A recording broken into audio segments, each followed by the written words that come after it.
So returns on investment comes from two sources. One is capital gain and second is income. So when there is an increase or decrease in the market value, that results in capital gain. Income is a periodic cash flow that investment may pay in form of dividend, interest, etc. Right? And your total return is the sum of your capital gain and income.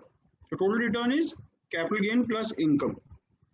Now, investors look at returns in various ways, but the most basic is the single period total return, and that is called as holding period return.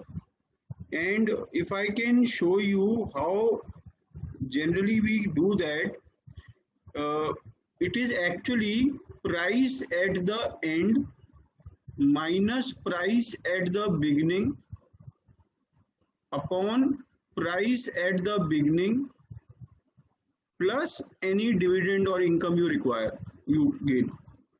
This into 100, and this would give you the holding period return, right? The holding period return is the most basic return people use, right? So suppose you purchase 100 shares of XYZ Limited.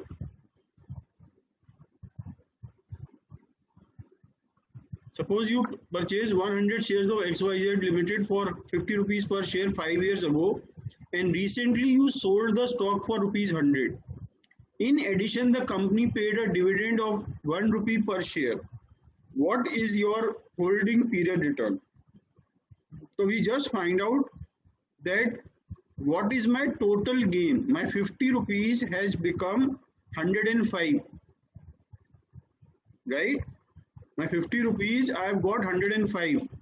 So 105 minus 50 upon 50 into 100 will give you holding period return. And this just tells you that whatever you invested, you get 110% of it. But it does not tell you what return you got each year, right? So it is silent on that part. So this basic return is called holding period return. Then we can annualize HPRs. And how do you annualize HPR? If a calculated HPR is non-annual holding period, we generally annualize to make it comparable to other returns. And the formula is HPR annualized is equal to 1 plus HPR non-annual raised to power m minus 1 into 100. Where m is the number of periods per year. And remember, m would be greater than 1 for periods which are less than a year, and for periods greater than year, h would be less than 1, sorry, greater than m, right? So suppose I am doing it for monthly and I am trying to find out the return is the holding period is a month, and I am trying to find out its annual return, then m would be 12. But suppose it is 12 years and I am trying to find out the annual return, then it will be 1 by 12. So if holding period is less than a year, m would be greater than 1. If holding period is more than a year, m would be less than a year. Is that clear? For example, you earned a return of 5% over a period of 3 years. Now there are 4 3-month period in a year.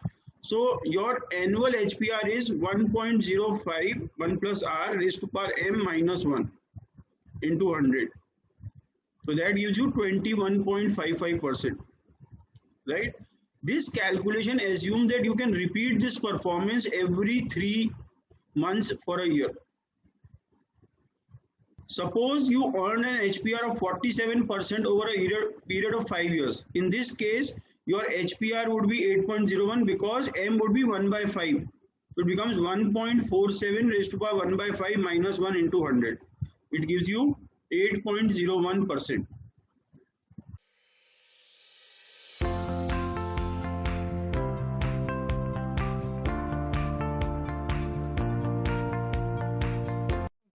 Reach out today and let's do it professionally.